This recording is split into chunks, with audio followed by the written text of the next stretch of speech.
امریکہ نے اپنے دوسرے پائلٹ کو بھی ایران سے ریسکیو کر لیا۔ صدر ٹرمپ کی تصدیق، کہا کہ ہمارے نہایت معزز کرنل اب بالکل محفوظ اور خیریت سے ہیں۔ وہ زخمی ہوا ہے مگر جلد صحت یاب ہو جائے گا۔ بہادر سپاہی ایران کے پرخطر پہاڑوں میں دشمن کی حدود کے اندر موجود تھا۔ پائلٹ کو نکالنے کے لیے درجنوں طیاروں کو ایرانی حدود میں بھیجا۔ یہ طیارے دنیا کے خطرناک ترین ہتھیاروں سے لیس تھے۔ کل ایک اور بہادر ہواباز کو بھی کامیابی سے بچایا گیا تھا۔ ہوابازوں کو دشمن کے علاقے سے بچانے کا یہ عسکری تاریخ میں پہلا موقع ہے۔ ہم کسی امریکی سپاہی کو میدان میں تنہا نہیں چھوڑیں گے۔ ہمیں ایرانی فضاؤں پر مکمل برتری اور غلبہ حاصل ہو چکا ہے۔ چند گھنٹے باقی ہیں۔ ایران ڈیل کر لے اور آبنائے ہرمز کھول دے، ورنہ جہنم کے دروازے کھول دیں گے۔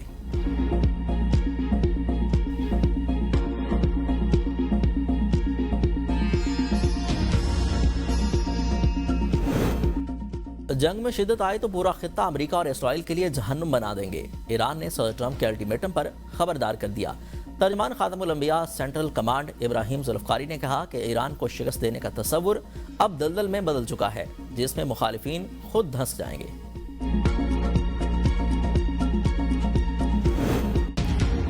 پاسداران انقلاب نے امریکی طیارے گراؤنڈ کرنے کی ویڈیو جاری کر دی ہے۔ امریکی ٹی وی کی رپورٹ کے مطابق ایران نے امریکی طیارے F-15 کو مار گرانے میں انفرارڈ ریڈار ٹیکنیشن ٹیکنالوجی کا استعمال کیا۔ امریکی الیکٹرانک وارفیئر سسٹم بھی اسے جام کرنے یا پکڑنے کی صلاحیت نہیں رکھتے۔ امریکہ کی کروڑوں ڈالر کی ٹیکنالوجی اس انفرادی ریڈار ڈیٹیکشن ٹیکنالوجی کو پکڑنے سے محروم ہے۔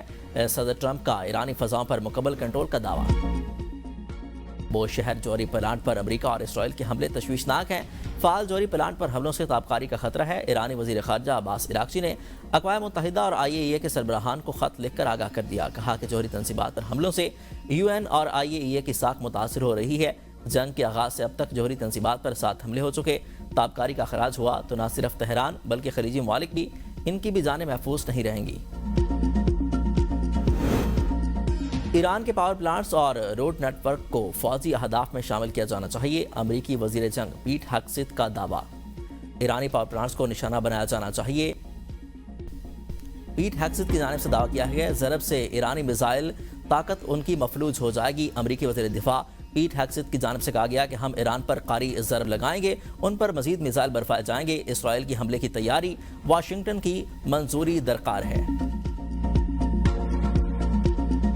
ایران کے پیٹروکیمیکل تنصیبات پر حملے، 5 افراد شہید ہو گئے۔ امریکہ اور اسرائیل کی جانب سے حملوں کا سلسلہ جاری۔ ایران کے بھرپور جوابی وار تل ابیب میں دھماکے کی آوازیں سنی گئیں۔ اسرائیل پر ایرانی حملوں میں زخمی افراد کی تعداد 6771 ہو گئی۔ 2 کی حالت تشویشناک۔ ایران کا کویت میں گیس فیلڈ اور وزارت مالیات کے دفتر پر ڈرون حملہ، بجلی پیداوار کے 2 یونٹس بند کر دیے۔ امریکہ میں گرفتار خواتین کا قاسم سلیمانی کے خاندان سے کوئی تعلق نہیں۔ ایران کے شہید کمانڈر قاسم سلیمانی کی بیٹی زینب سلیمانی کا امریکی محکمہ خارجہ کے دعوے پر رد عمل۔ امریکہ نے دعویٰ کیا تھا کہ قاسم سلیمانی کی 2 رشتہ دار خواتین کو گرفتار کر لیا۔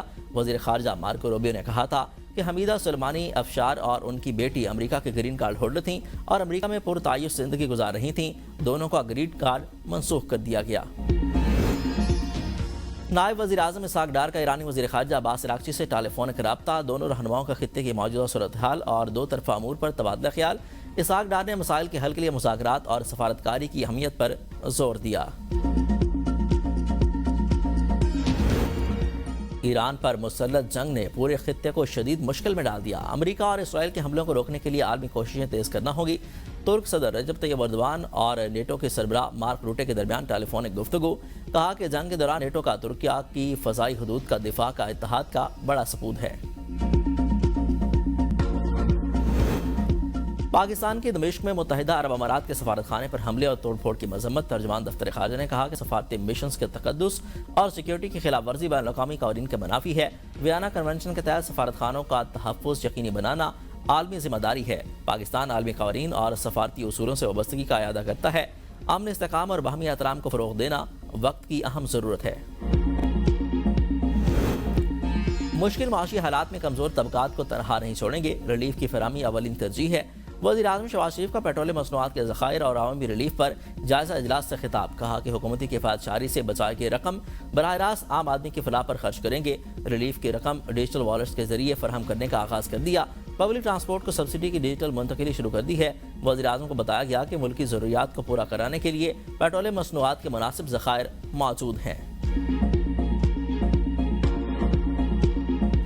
Pakistan پیپلز پارٹی تیار ہے وفاقی حکومت کے ساتھ مل کے کام کرنے کا. وفاقی حکومت یہ فیصلہ کرے کہ انہوں نے وقت سے پہلے ایک منی بجٹ لے کر آنا ہے, جو سہولت ہے عام آدمی کے لیے اس مشکل وقت میں جب مہنگائی عروج پر ہے, تو ہم اس حد تک جانے کے لیے تیار ہے. بلاول بھٹو کا منی بجٹ کے لیے حکومت کی حمایت کا اعلان. شہید ذوالفقار علی بھٹو کی برسی کی تقریب سے خطاب. کہا کہ عوامی ریلیف کے لیے حکومت بے نظیر انکم سپورٹ پروگرام کو استعمال کرے گی. اگر منی بجٹ لانا ہے تو ہم حمایت کریں گے. مشرق وسطیٰ میں جنگ سے مشکلات ہیں. سیاسی قوتیں اختلاف پھیلا کر کام کریں. کچھ قوتیں نفرت اور تقسیم کی سیاست پر یقین رکھتی ہیں. پیپلز پارٹی کی سیاست متحد کرنے کی سیاست ہے. موجودہ مشکلات میں تمام صوبائی حکومتوں نے مل کر وفاق کے ساتھ مل کر کام کیا. ایران، لبنان، لیبیا، شام پر حملے کرنے والے پاکستان کی طرف میلی آنکھ سے نہیں دیکھ سکتے. ہمارے پاس قائد عوام شہید ذوالفقار علی بھٹو کا دیا ہوا ایٹم بم موجود ہے.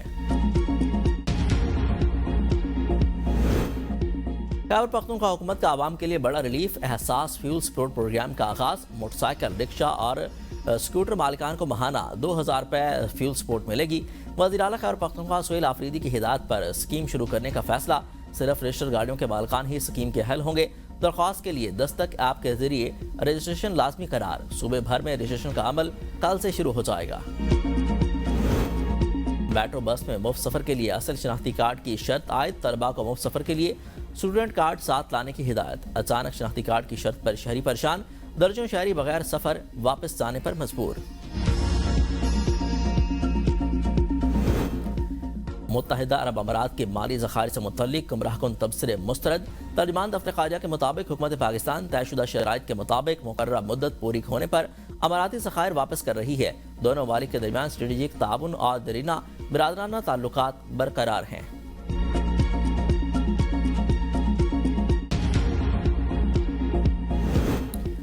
گورنر خیبر پختونخوا فیصل کریم کنڈی کا صوبے میں بارشوں سے جانی اور مالی نقصان پر اظہار افسوس. انجمن ہلال احمر کو متاثرہ افراد کی امداد یقینی بنانے کی ہدایت.